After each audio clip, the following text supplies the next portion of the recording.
So today we had Sarah Pauly on a couple weeks ago talking about cannabis and all of that. Y'all seem to love it, as did I. She will be on shortly. She is just finishing her time with Hazelton and is moving to another organization.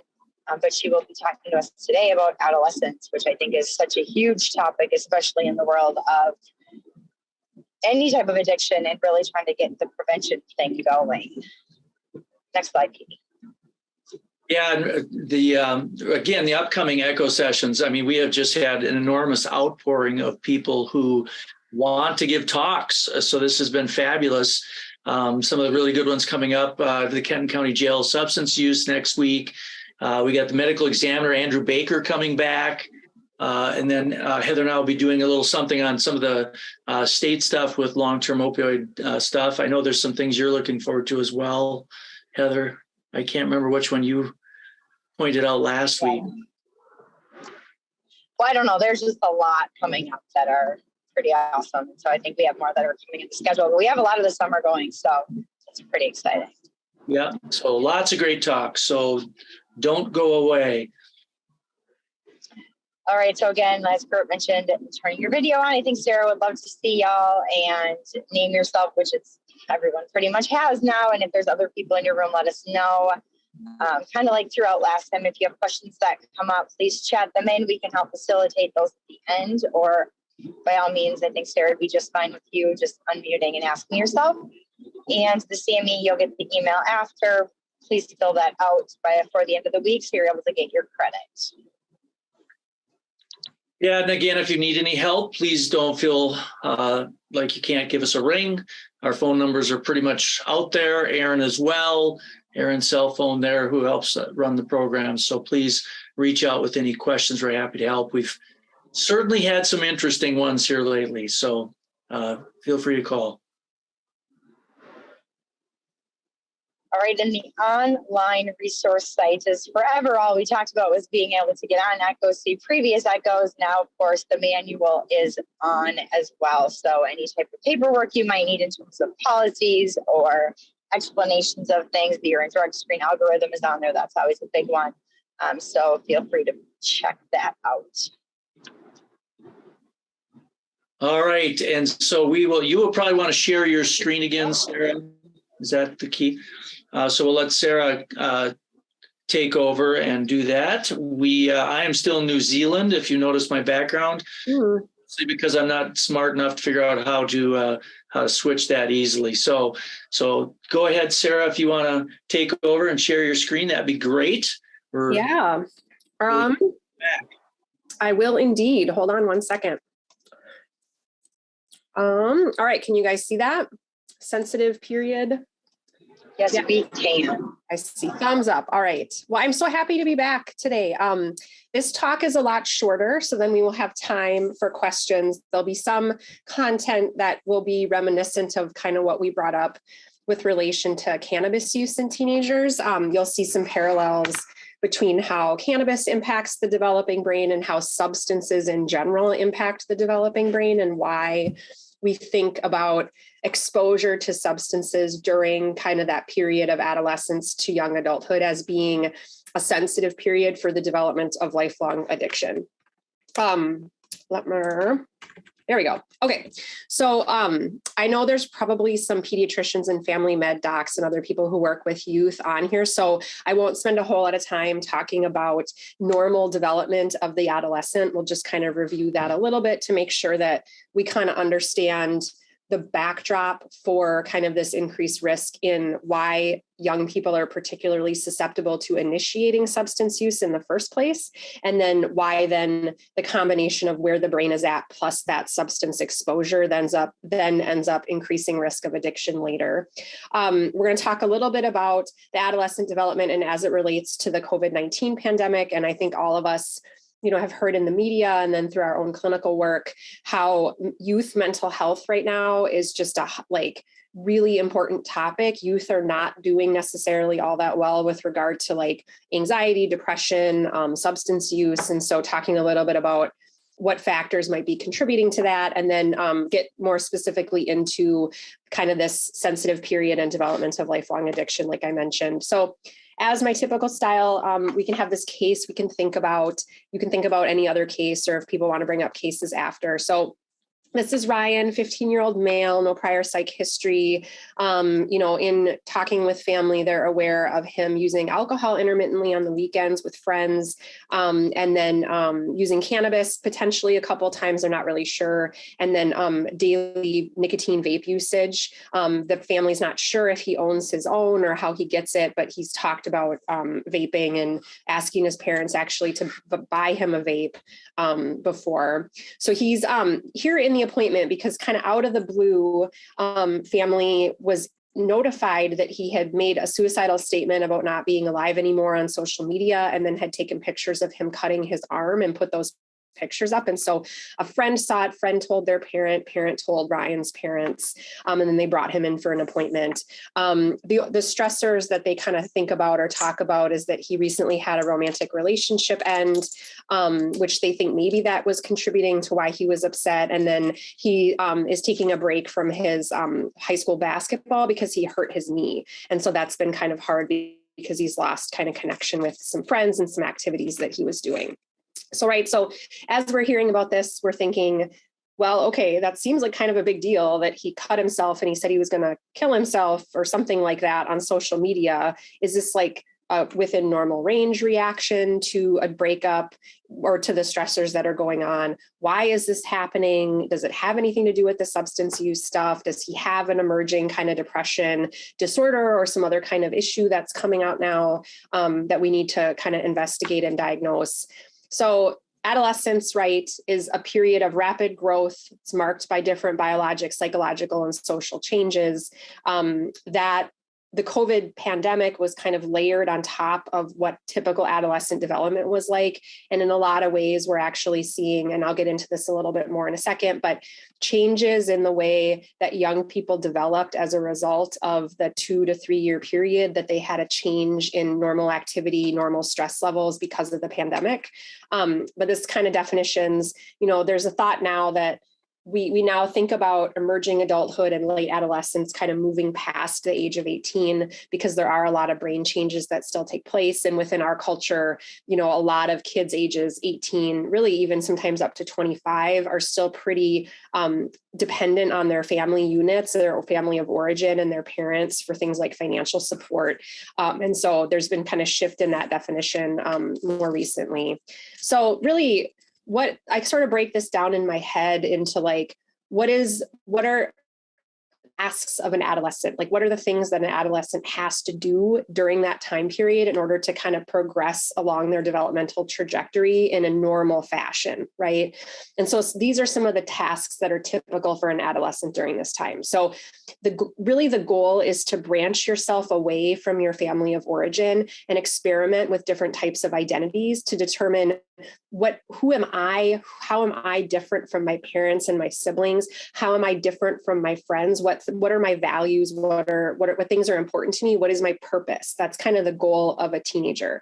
So there's a sense and a normal need to be kind of overly connected and enmeshed with peers, where it's, at sometimes, completely abandoning like how you were raised in order to try to be more like peers. There's experimenting with, again, different types of identities, becoming involved with a peer group. There's a sense of, what everybody's doing around me is normal. And so, this is, again, kind of can strengthen if you've got a kid engaged in like pro-social behavior versus antisocial behavior. Can be like a big group think that happens during this time.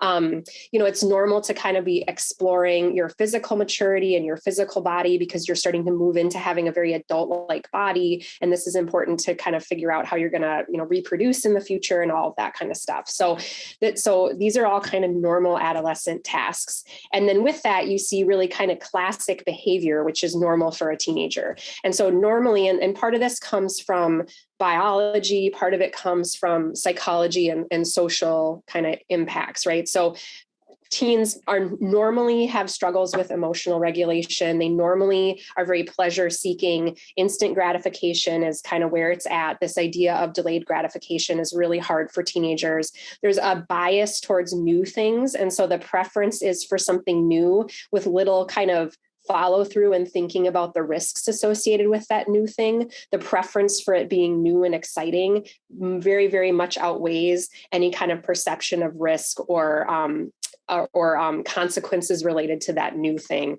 There's this normal sense of invincibility, which is partly why scare tactics when they relate to substance use don't really work on teenagers. So this idea of what we used to do in the past with like DARE and kind of like, this is your brain on drugs, doesn't really work with teens, because they may agree with you that that's true, but they have this sense of, but that doesn't matter because I'm an exception to the rule, and that might happen to other people, but that's not going to happen to me. So that's normal. There's also a normal kind of idea of all eyes are on me, and what I do right now is going to matter all the time to everyone. And so if I don't make the right decision, for example, if my friends are all going to try the joint and I'm going to say no, everybody's going to remember that for the rest of the school year. Everybody's going to think about me every time they smoke and how I was a loser and I said no. People are going to think I'm anxious. People are going to think that something's wrong with me. This idea that, you know, probably nobody actually cares that much about what you said in that moment. Like, you can talk to teens about that, but their bias is that, you know, that's not true. Everybody actually does care, and people are going to remember.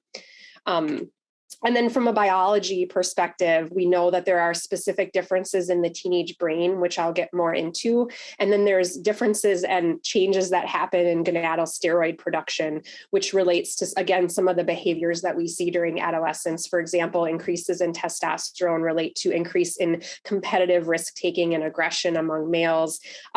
There's literature that actually notes that there's an association between early pubertal onset and increased risk of substance use disorder. And that's actually more so the case for females than males. And I think that that's probably not only a biologic thing, but maybe even more so kind of a psychologic and social thing when it relates to, you know, there's also data that suggests that females that go through puberty younger are more likely to have mental health concerns. And so I think that's probably all kind of interrelated. And then there's a lot of reorganization that happens between the balance in prefrontal cortical control and limbic control. There's a lot of changes that happen in how the brain, again, you can kind of envision, you know, going from more of a childlike interpretation of the world, you know, needing a lot of external help in regulating your emotion when you're a child, to then moving into adulthood where it's expected, not only, you know, societally, but I think based on, you know, all the responsibilities of being an adult, that we take our responsibility for how to regulate our own emotions, and that process is happening during adolescence. And I talked a little bit about this last time we spoke together, but, you know, generally speaking, the way I think of it is the brain develops from the most primitive to the least primitive. And I like to envision it kind of like how like if you think about a baby and how a baby develops, right? Like when a newborn is born, like we hope that they're pretty good at regulating their breathing. They're kind of good at regulating their temperature, but not that great. We need to help them with that. You know, their vision isn't really great. They obviously can't like move around very well. So, and then you can kind of see that it progressed from back to front. So, you know, like infants develop their visual abilities next, which is in the back. And then they've got their like motor cortex that comes, and then they start to get into like more complex thinking and things within their frontal lobe. And then the prefrontal cortex is the last to develop. And that's really into the mid-20s that we think, like, you know, up to, you know, 25 on average, that it really takes that front part of the brain to develop. And so this image here is just a graph of gray matter in relation to white matter. And you can see the blue is white matter, and then the red is gray matter. And you can see how it really takes the brain a lot of time to get that front part developed. And really that's kind of where we think of, again, where a lot of the adolescent behavior comes from is from the brain and the changes that are happening or that we're waiting to have happen. And so the way that it's sometimes described kind of to patients or, you know, in popular press is this idea that primitive part of the brain, which is the nucleus accumbens, which is the reward pathway, is fully functional and developed. And in some cases, actually at its peak performance during adolescence. And then you have that as compared to a prefrontal cortex, which is not quite online yet and still relatively inefficient. So you get a fully functioning, almost like fine-tuned gas pedal with a really immature brake pedal. And so that's kind of why we see adolescents engaging in a lot of risk-taking behavior, why when you look at kind of what causes morbidity and mortality among teenagers, it's a lot related to accidental death, homicide, and suicide, because again, you've got this like fully functioning kind of like driver with a limited ability to kind of stop or pause in order to think through consequences. And so, you know, in some ways you can think about substance use in the teenage years as being a really predictable thing, right? Because you've got these specific developmental tasks, which involve moving away from family of origin, wanting things that are new and exciting, that alter your experience, that are things that you feel like everyone else is doing so that you can be like everybody else, right? And then you've got the brain, which has this fully functional gas, not as functional brake. Like it would make sense then that among the years of a human being alive, that this would be when a young person or when a person decides that they want to use a substance, because it kind of fits with what's going on for them at this time. So it makes sense that you would get an increased risk of initiation of substance use at this time period. And I always think it's interesting to think about from a evolutionary perspective, this idea, because it's sort of like, why would you do that? Why would you have, you know, a species where you've got this really powerful physical body, you've got a really powerful kind of like hedonic driver, and then you've got a not so powerful like prefrontal cortex. And when I think about, you know, like, and this in the literature, like, you know, sociologists will talk about this, that for our human species, this was actually really important to have this kind of group of people that were at peak physical performance, but also weren't really interested in thinking through the risks or consequences of things that they were going to engage in, right? So like you needed a group that was really capable of like going out to fight other groups, to hunt, to find new places for, you know, your group or your village to live. You needed this group to be able to do that for your species to survive. And so you wouldn't want this group to be at, you know, peak physical performance and very, you know, virile, and then to go, oh, but I don't think that sounds like a very good idea. Can we really trust this leader? I don't think he really has the qualifications that are necessary to really lead us into the woods. I'm concerned about the risks of, you know, how will I die during this? You know, you don't want that. You want someone who's going to be very much groupthink, like, right, this is awesome. I'm excited. Let's do this. That's like what you would want for your species.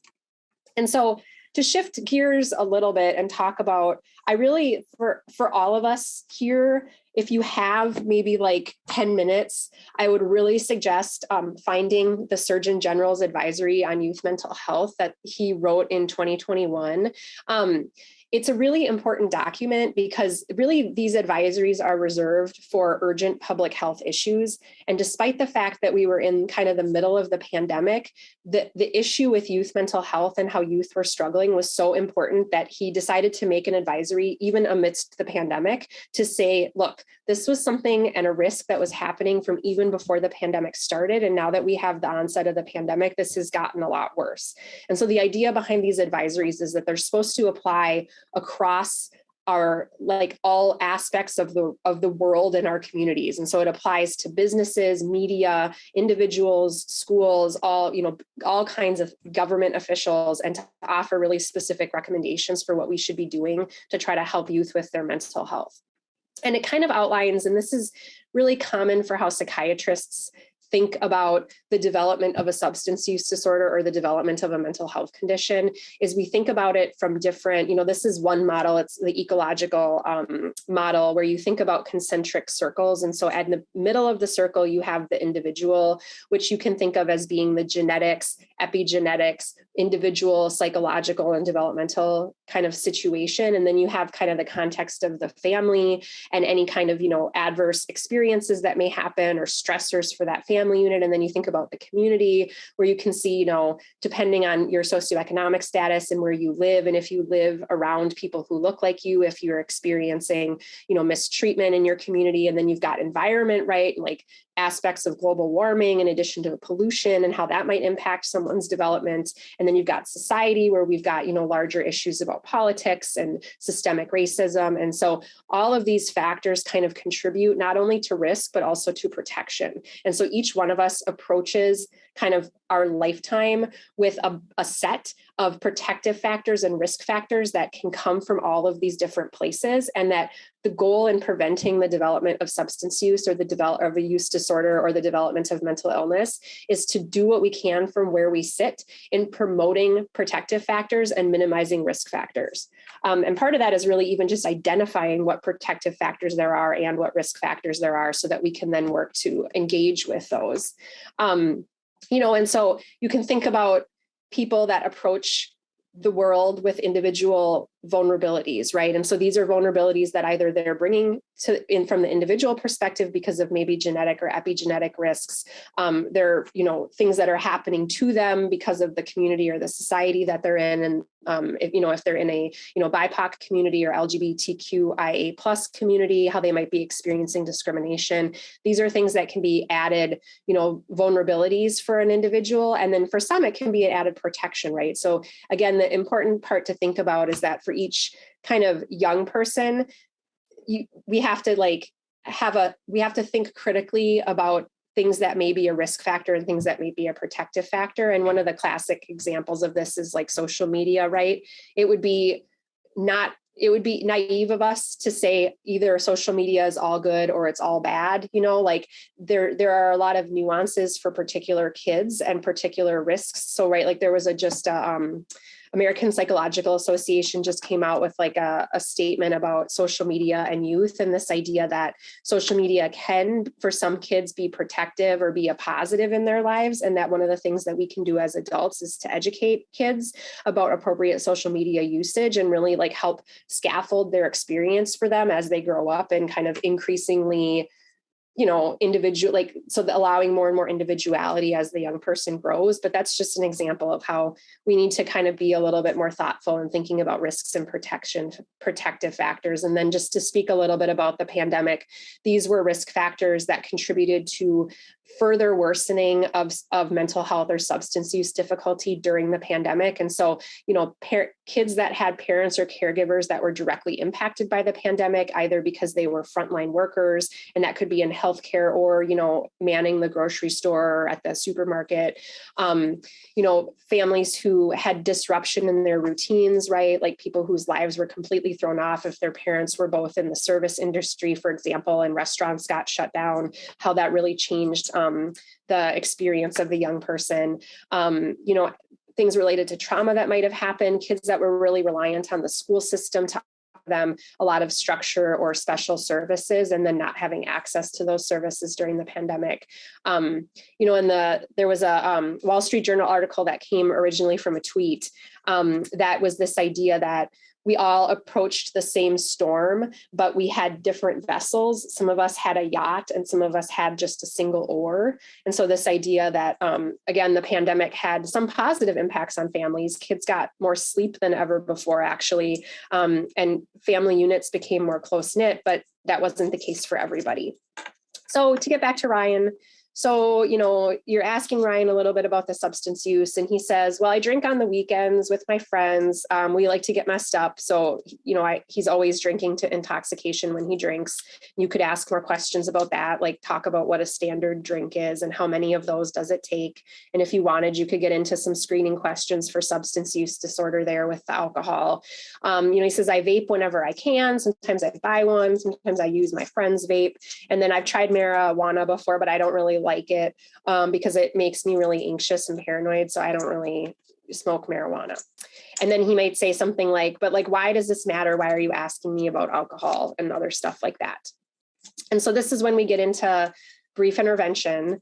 And these are just, I think I mentioned this kind of at the end of my cannabis talk, but essentially these are just some kind of like pearls for brief intervention with teenagers. You always want to ask permission if it's okay. Is it okay if so you could say something like, that's a good question.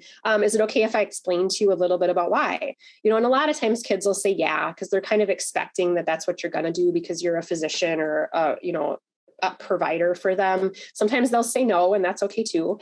You want to really stick to the facts. I think kids are really sensitive to authority figures using scare tactics and blowing things out of proportion. And so if you're going to go in with kind of a scare technique, like this is really bad for you, you're going to really damage your brain and kind of use a lot of like hard language, kids are going to get turned off to that and they're not going to want to listen.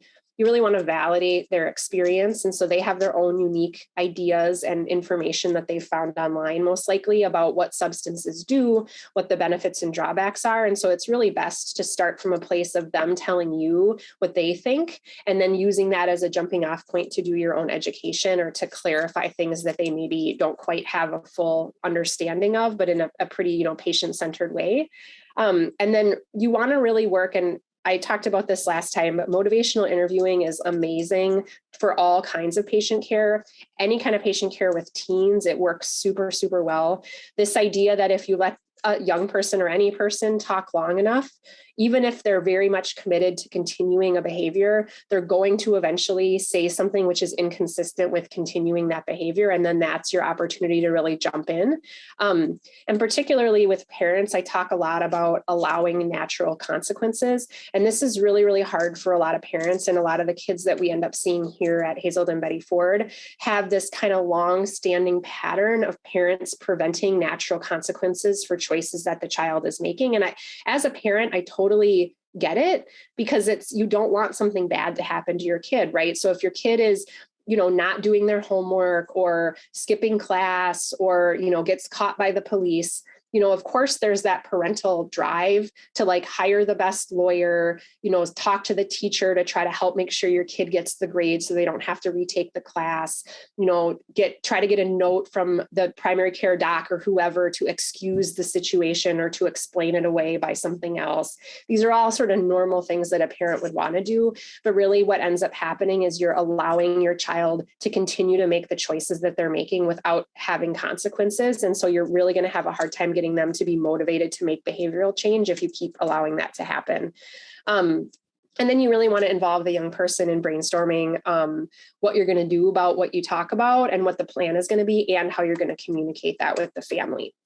So, you start off with, do you know why when kids use substances, it's a little bit different than an adult using substances? So why a kid, drinking alcohol on the weekends is different than a 40-year-old drinking alcohol on the weekends. And then you want to hear what they have to say about that. And this is from the cannabis talk. But really the idea, the main take home that I want people to have when you think about substance use during the teenage years is that the brain is not fully formed, and the areas of the brain that are still under construction are the most sensitive to being derailed or damaged. And so because you have kind of a non-limited functional prefrontal cortex, or not one that's still very sensitive, what you're going to get from really any use of substances, and this crosses across nicotine, alcohol, cannabis, is that you're going to get impairment in the development of the prefrontal cortex. And so, a house analogy that I used last time, but which house is going to be the more likely to be damaged by hail, right? It would be the house without the roof on it yet. And so that's what we end up seeing happen when we've got substance use happening during the adolescent period. And I kind of think about, so why does adolescent substance use predispose to adulthood, lifelong chronic addiction? And I kind of think of it in these three spheres, in the biologic, psychologic, and social spheres. And so when you think about it from the biologic perspective, right, we just talked about the changes in the prefrontal cortical development. You get changes also in inhibitory control, and you get unnatural strengthening of the reward pathway when you're using really rewarding things where you're getting tons of dopamine during that adolescent period. You again throw off the balance. So not only are you impairing the prefrontal cortex, but you're strengthening the reward pathway and the nucleus accumbens. You're getting changes to sleep structure that are happening, which we know can really impact brain development. You get changes in the way your brain is metabolizing neurotransmitters. You actually get structural changes to different parts of your brain. There's changes that happen in the hippocampus secondary to substance use in the teenage years. And then if you do have kind of underlying mental health conditions, you get interactions with potential therapies and medications, which make it harder to treat those underlying mental health conditions and make those longer lasting. And so then you're also suffering from the brain changes and consequences of the mental health conditions, which are inadequately treated then. And so you see, and this is, similar to what I presented for cannabis, but it's really across the board with all substances. These are things that you see when you use substances during adolescence. And again, it's really based on the type of substance, the frequency of the substance, how toxic that substance is to the brain. So, and we know more about alcohol than we do about other substances, but, kids will sometimes ask, or families will ask, well, like, how much is safe? How much is not going to cause these long-term cognitive impacts? And it's really complicated. I don't really know, because I don't have, it's an interplay, right, between genetic fact, again, all those things we just talked about that contribute to adolescent mental health, and then exposure to the substance. And so any use is going to be a risk on top of other types of, risks or vulnerabilities that person carries. And then there are some things, where, like a family history of addiction and other things like that, layered on top of then exposure to the substance. And you're really increasing your risk there when you're doing things like that. And then, like I just said, and this is a study, it's an older study, but I like it. It's the fMRI study from 2 individuals that were followed at age 16, and then they had another fMRI at age 21.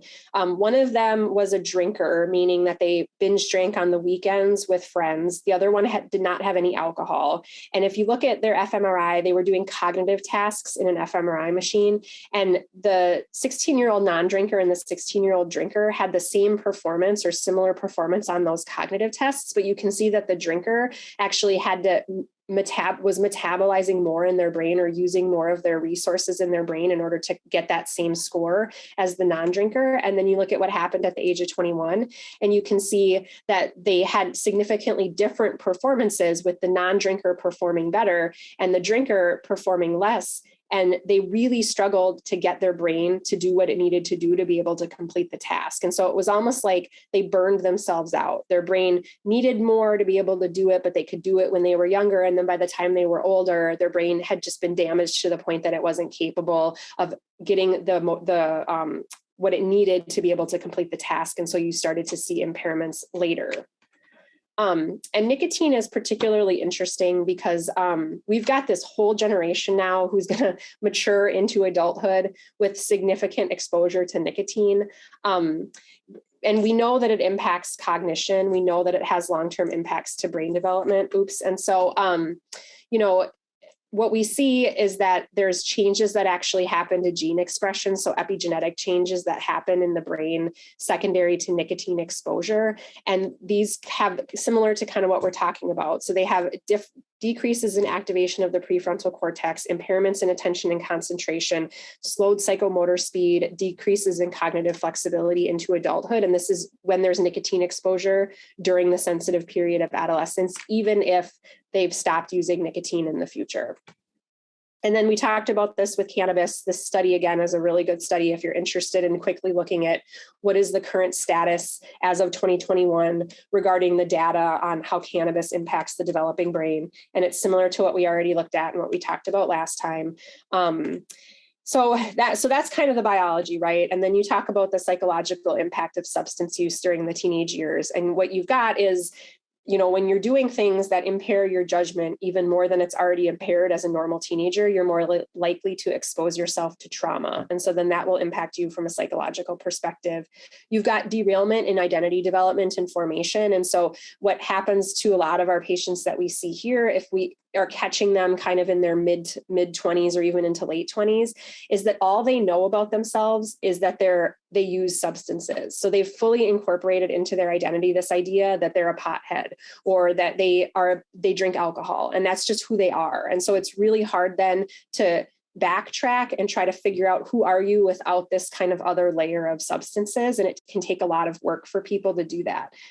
Whereas if it's going to happen normally during adolescence, it's much easier for that process to happen than to try to do it in retrospect when you're like 30. You end up relying on substances for coping. And it's really hard, again, when you miss this kind of critical window of learning coping skills when you're an adolescent, which is part of what you're supposed to be doing during adolescence, and you put in substances or other things that are unhealthy, like self-harm. It's really hard to find other types of coping skills that will give your brain enough dopamine to calm you down, because nothing is going to compare to what you get from cutting or from exogenous substances. And so you're kind of, again, behind when it comes to developing healthy coping skills. There's an obscurement of kind of intrinsic values and what's important to you. And that's just natural human development, right? Like if you're behaving and engaging in ways that are inconsistent with what you know to be kind of the right thing to do, what you end up doing in order to make peace with yourself is you start to convince yourself that what you're doing is fine and what you are doing is the right thing to do. And then you have to kind of backtrack when you're looking into not using anymore to kind of confront this fact that you behaved and acted in that way for so many years, and that was very inconsistent with who you wanted to be, and that can be a really painful process for people.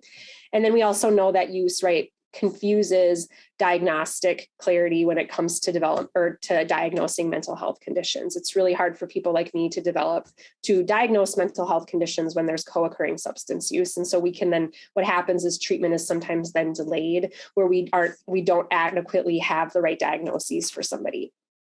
And then withdrawal can look like a lot of other things. So it also, again, can add to, it can cause trauma for people. Withdrawal can be really traumatic for patients sometimes, particularly when they don't have other coping skills to use when they're feeling really crappy like this, or they have to lie to people and nobody knows why they're actually sick, or they're trying to hide being sick because they're in withdrawal from substances.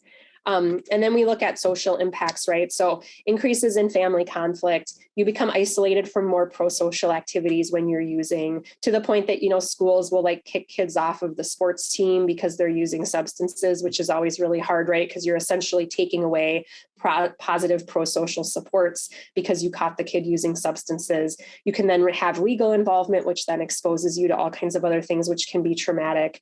You have trouble accessing treatment sometimes because, unfortunately, our treatment system is very siloed, where there's substance treatment over here and mental health treatment over here. And then you face increasing stigma, even more so than mental health issues. Substance use is very stigmatized, to the point that families sometimes won't want to even acknowledge that their child has an issue with substances because they'd rather them go down the path of mental health treatment because that's more acceptable than to go down the path of substance use treatment. So kind of wrapping all this up, right, we get this equation where we've got substance exposure, which we can understand why it happens during the teenage years, which then impacts the brain biologically and the body biologically. It impacts the young person psychologically and socially. And then we compare that with the immature brain. And then what we end up getting is a risk of chronic substance use. And so this statistic, right, we talked about last time that 1 in 4 teens who use any substance in any amount prior to the age of 18 will struggle with a chronic addiction into adulthood. And this was a study that I presented some similar data last time, but this is just a newer one from 2017 that talks about the age at which the person started using the substance and then the likelihood of them having a substance use or dependence diagnosis. And so the black is the risk of having the diagnosis in adulthood, and the gray is when they initiate. And so, you can see that this is a phenomena that happens with nicotine, alcohol, really any illicit drug. And then when we talk about predisposing factors, we kind of talked a little bit about this stuff already, but these are all things that are in research tied with a risk of development of substance use disorder. So there's family history, increases in emotional dysregulation in a young person, impulsivity, sleep deprivation, and then exposure to early adverse childhood experiences. And I think not to be all doom and gloom, I think on the flip side, this can be an opportunity this time period in addition to being a risk. And so, one of the things, like, for example, just in the work here at Hazelden, right, is like we often take advantage of this, again, this idea of novelty bias, this idea of groupthink and wanting to be like peers by putting young people with other peers who are in the process of determining that they don't want to use substances anymore, so that rather than it being normalized to use, it becomes normalized to not use and to be part of a community that's not using. We often have our young people take on leadership roles and do like speaking and things like that because we're trying to capitalize on the dopamine rush that you get from doing stuff like that, right? Like being a public speaker or mentoring another person. We try to, again, like foster a lot of peer connection because we know that can then counterbalance some of why the individual was seeking out or drawn to substance use. And this was an interesting study that I found that talked about, so you can see the study there, but it's got all the different theories about why substance dependence happens when there's exposure in adolescence. And then they've got preventative interventions, which could directly counteract those things. And so you'll notice a lot of these things on here are just like good recommendations for good health, right? So this idea that if executive dysfunction and prefrontal cortical development is impaired, what could we do about that? Well, we could train young people on mindfulness. We could teach them about things like meditation and yoga, things that we know really help with prefrontal cortical development. I would add into there, pro-social adults who can help scaffold prefrontal cortical development, treatment of underlying ADHD that might be kind of predisposing to an executive dysfunction, trying to capitalize on the preference for novelty and enrichment, like we talked about. This idea that part of what causes this development of adult substance use is that the habit of using substances is formed so early that then it just kind of self-perpetuates itself. So how do we help a young person develop other types of habits to replace the habit of substance use, such as exercise, and then helping with, reactivity and emotional regulation using things that we know help with that. So, again, just kind of a summary of what we talked about. Improving family system communication is another really evidence-based thing we can do. So so that's kind of it. I'm glad that we have at least maybe like 15, 20 minutes for some questions. And I can send out the slides so that you guys have the list of references, but I would love any questions. Ooh, Christine, you have so many questions. Yeah, I'm hoping that Christine will give maybe her talk on MOUD and adolescence for us, or we can, unless you have some. I want to summarize.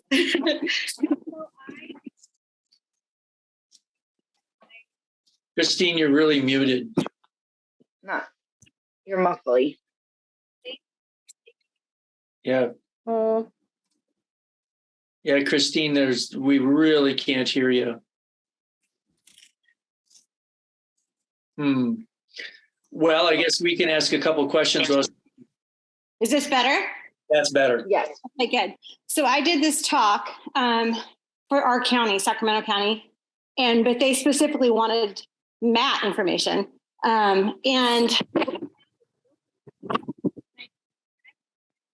oh, sorry, Christine, I can't hear you again. Do you want to put it in the chat, maybe? That's so long. I'm going upstairs. Oh, there you go.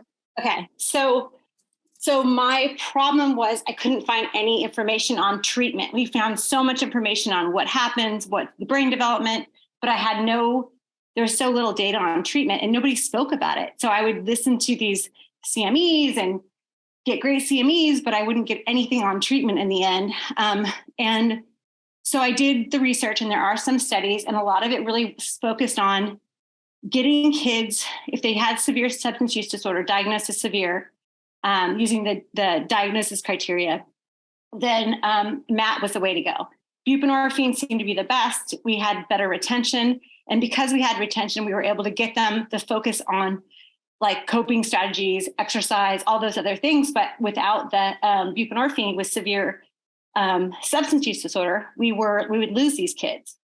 And a lot of it was kind of like everyone tries the psychosocial route first because nobody wants to treat a kid with MAT. Nobody wants to try buprenorphine on a teen. And I get that because we now have teens in our clinic, but it seems so promising. And it seemed like we're failing a lot of kids by not offering it sooner because their ACE score just keeps going up because of, like she was mentioning, not that these are part of the ACE score, but they're losing out on sports. They're in trouble with the law. They lose friends. So they're creating more chaos and ultimately more trauma. So I kind of read into it and I thought, honestly, ideally, perfect world would be pediatricians would prescribe. They would maybe even receive their medication at school or someplace where they didn't have to leave. So it wouldn't have to be so segmented. But I really think we're lacking on treatment kids. It's crazy. It's the more I read about it, the more upset I became because I thought, wow, we're really missing this large population of where we could help early on. And they did do some studies where the more severe the substance use disorder as a teen, of course, translated to substance use disorder as an adult. That seemed very obvious, but they did actually do the study and they found that to be true. I think that was using the Monitoring the Future study. Yeah. So that's my 2 cents. But I found like that area is just lacking. And I've reached out to other people and really kind of got crickets. It's almost like this taboo, not discussed topic that I think has to be discussed. Yeah, no, I agree with you. Yeah, well, and that's part of, so that when I'm leaving Hazelden actually to do outpatient MAT for adolescents out in the community to do a clinic, because yes, that's my passion too, is to, nobody offers these kids these medications. And even kids like, you know, we get the kids here. And then when we try to discharge them from our acute care episode, it's like, we cannot find anyone who will prescribe them Suboxone out in the community. It's horrible. It's like, we have one person and it's a walk-in clinic and that's what we've got. So it's like, not even, you know, so yes, I agree. But I know one of the points that I try to make when I'm doing talks like to the community is like, opioid use disorder is at the front of people's minds. And it's like a very sexy topic, like, oh my God, what are we going to do about opioid overdose deaths? And it's like, obviously very important. And I'm not going to like discount the importance of talking about that, but it's not like a kid one day just uses fentanyl, right? Like there's a progression of dysfunction that's happening and oftentimes other types of substances that are used leading up to an opioid use.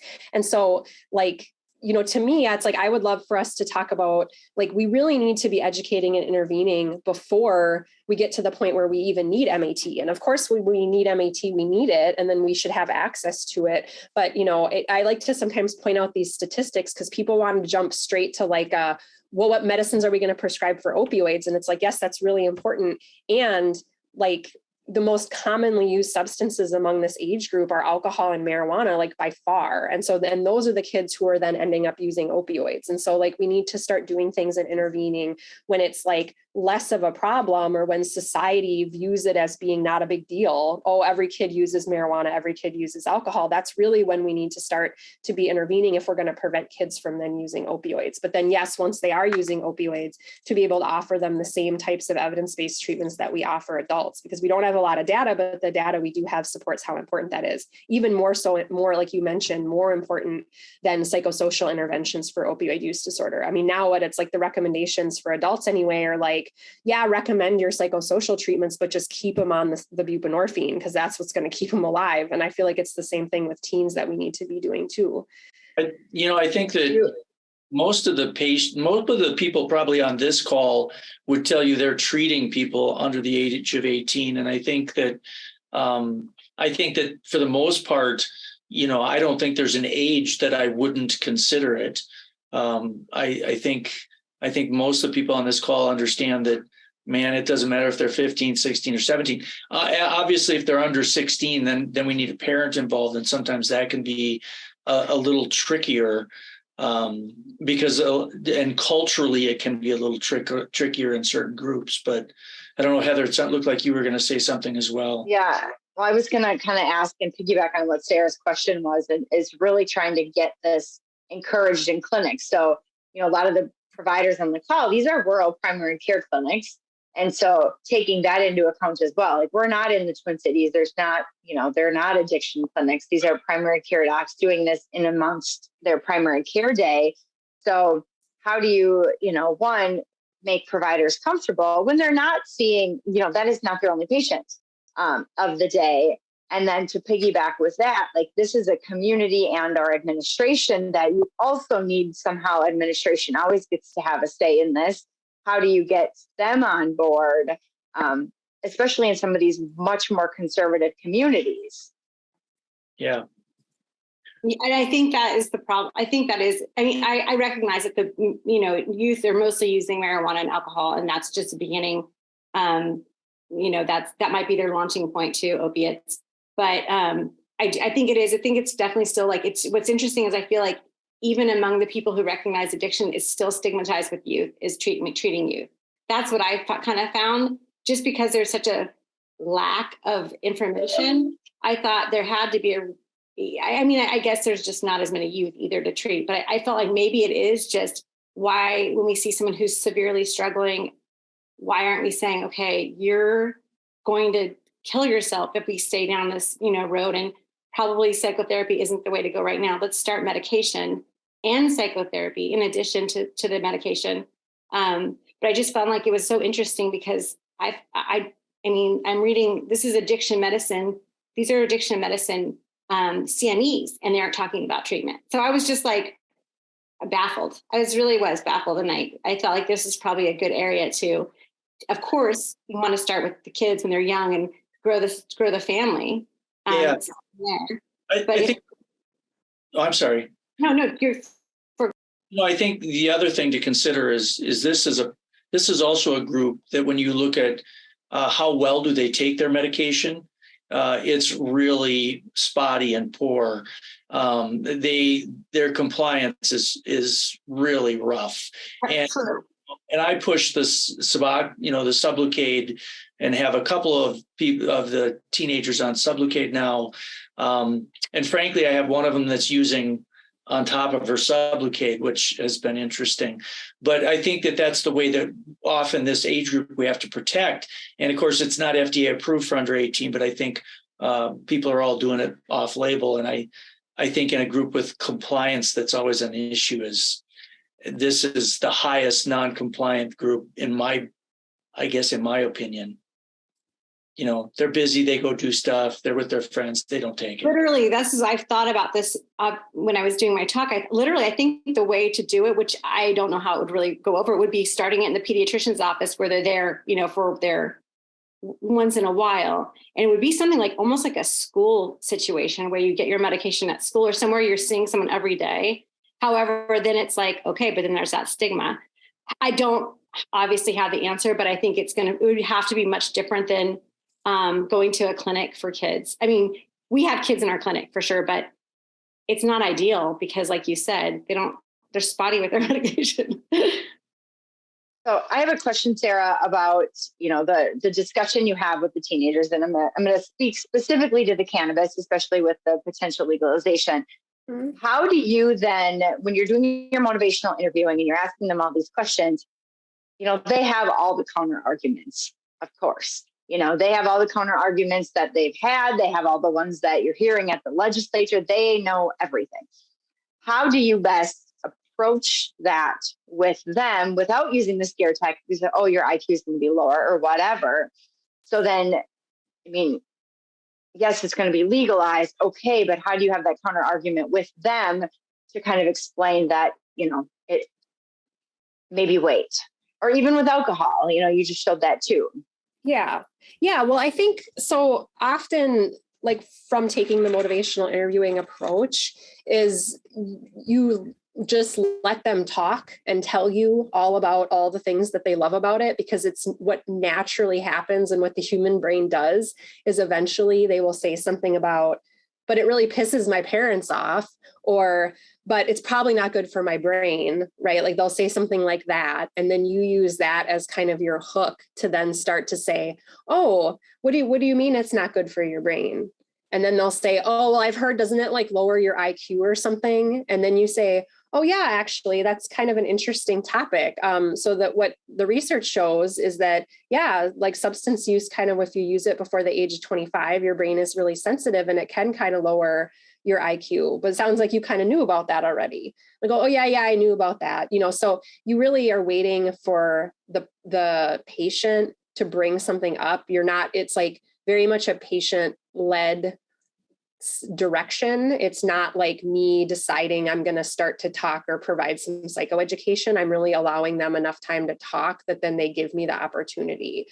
Sometimes I'll say something like, and again, I never sort of bring this up out of the blue. It's always because they've said something negative about the substance. And then I'll say like in one of my slides where it's like, oh, well, do you know why we say that it's a little bit different for a teen to use than it is for an adult to use? And then let them explain what they understand about it and then riff off of whatever they say. So if they say, well, well, it's not good for my brain or it damages my brain. And then you can kind of riff off of that a little bit. Sure. Or, sometimes kids will bring up, not even in the context, like they might not mention the substance, but they'll talk about something bad that happened to them, like the police came or, they ended up cutting themselves or something like that. And then you can ask about, Oh, and like, did the substances have anything to do with that? Or were you like using at that time? And then they might say, oh yeah, well, it was because we were buying marijuana that it happened. And then you say, oh, okay, well, so that, that's potentially something negative that could happen as a result of it, is that, for better or worse, it created legal involvement, and then they'll go, okay. So those are just some ideas. I don't know if that answers your question. No, it does. I mean, it's just one of those things that, of course, takes a lot of extra time and patience. I do want to piggyback on that really quickly, though. Some of, especially when you showed the drinking between 16 and 21, the question that it's more comes from the parents, but I think it's if you're letting the adolescent kind of just talk with that rewiring. Obviously, adolescence is such like a sensitive time period. Okay, well, if kind of like putting smoking as an adult or whatever, eventually, the health risks of stroke and all that do eventually pan and even back out. Does that happen though with substance initiation in adolescence? Like, can they quote unquote get better? Or, does the brain kind of go back to where it would have been without the substances? I mean, we know obviously the IQ thing with marijuana, but what about like in general? How do you speak to that? Yeah. So the way that I talk to kids and families about that is that, if you can stop within that same sensitive window, then my hope that your brain is going to be able to like reorganize itself is higher than if you stop after that sensitive period has closed. But that each of us are going to have our own, again, kind of like genetic and biologic pieces that we're bringing. And so, right, like there's some kids where they have a high enough IQ that if you took 3 points off the IQ, nobody would really notice, right? And then there's other kids where they might be on the lower end of the spectrum, and then you take 3 points off their IQ, and then, they've pushed themselves into now not being able to regulate emotion or to really struggle with having a job. And so everybody's going to be a little bit different. So it's kind of like, it's just a risk that you're taking, and you can choose the extent to which you want to risk take, right? So like stopping before the end of the sensitive period will decrease your risk, or minimizing the amount will decrease your risk. Like that's kind of the conversation that I have. Like obviously none is the least risky, but that's maybe not where some people are at, is saying not at all. So what can we do to decrease risk incrementally if the idea of no risk is not on the table? Sure. Sarah, it's funny because if you look at, what this does to the brain, you had all these things, what things do to the brain at these ages. What about if they come into this already behind the 8 ball where their parents were using, and how much that affected their brain coming into their own teenage years? Are there any studies that show that those patients actually do worse who had prenatal exposures? Oh yeah, I mean, definitely. So prenatal exposures again can create derailments in where the brain would have been at had they not been exposed to whatever substances. And that's the case for everything from alcohol, nicotine, stimulants, all kinds of stuff. So yeah, I mean that, again, like if we're thinking about the concentric circles, that would be another kind of biologic thing that child would then be carrying with them, is the impacts to their brain that happen because of prenatal substance use. So potentially it could be exponentially worse because they're already starting at a lower level and then damaging more prenatal or prefrontal cortex. Right. Yeah. And so that's like, when I'm thinking through kind of like if I were making a list of sort of like vulnerabilities and protective factors, when I'm looking at like a diagnostic picture for a patient, that's something that is listed on kind of the biologic vulnerability side. And then, like, let's say, for example, it's a patient who's adopted that the family thinks there was prenatal exposure to substances. And then this family that they've been adopted into, doesn't use substances or doesn't kind of glorify substance use. Then I might say, okay, well, great. Because that's then a protective factor now for that kid, is that they're in an environment which doesn't kind of condone or promote the use of substances for enjoyment or coping, but again, it's kind of each kid has their own kind of balance sheet. Wow. Okay. Do you have like a go-to or best first intervention? So like if you're able to get them to stop or cut back or whatever during that vulnerable period, has there been shown like this is going to be the most effective intervention to kind of help expedite the healing process, if you will? Because obviously there's a lot of different coping things out there that it can be overwhelming. Yeah. Well, so my main go-tos that are like the easiest kind of first things that people can do is just asking about substances and asking them to quantify how often and how much they're using is an evidence-based intervention that will decrease risk of substance use disorder. So that in and of itself, because what you're doing is you're getting that person to think more critically about the choices and the decisions they're making, which might then motivate them to think the next time they're choosing to drink or do whatever it is that they're doing, because they remember that they were asked about it. And a lot of times kids don't even know. So if you'll say, well, how much are you drinking? And they're like, I don't know. And then you're like, okay, well, tell me what you drink. Well, we mix this with this, and then we fill up this bottle, and this is how much it is. And then you're kind of educating them about how much they're even drinking or using. That's evidence-based. I think the idea of social norms education is also really evidence-based. So this idea that you might have the perception that everybody's using substances, but that's not actually accurate. And so would that be an option to maybe like just spend some more time in your daily life thinking about how many people actually do you think are using versus what your perception is? And like on your soccer team, does that mean everybody on your soccer team is using? Oh no, there's only 2 of us that I know that use on my soccer team. Okay. So challenging this idea that everybody's doing it. And that's evidence-based for both parents and young people. Another first kind of line intervention is often like, depending on the scenario, but like you'll get parents coming in and talking about a consequence or a natural consequence that has happened because of a child's substance use. And parents desire, like I was saying, to then like try to prevent that consequence from happening. And so talking through with a parent about what would be the benefit of allowing this consequence to play out in your 15-year-old, because the world and you are going to be a lot kinder to your child than a 35-year-old who goes through the same thing. They're not, unless you want them to be living with you still and like, in legal trouble and all these things, but like, let's see if we can teach them now when they're 15 versus when they're 30. That's another conversation that I have. That's a pretty good kind of like first line, because a family will come to you kind of in crisis because something happened, and sometimes trying to prevent the consequence. I think normalizing discussions about substance use. So, asking about it, talking about it when you talk about any other health condition, like how you talk about mental health, let's also talk about substance use in that same kind of way and not make this kind of artificial distinction between the two. That's something else you can do. Treatment of underlying. Yeah. And that's exactly where I want to go, is the mental health and adolescence. I know you're a psychiatrist probably first. So how do you then approach that? You have situational things, you have the emotional reaction to breakups, you have substances on board, you might have some mental health things, and it's really trying to ferret out, is this mental health, is this substances, does it matter? So then the treatment approach even to all of those compounding things. How do you do that? Yeah.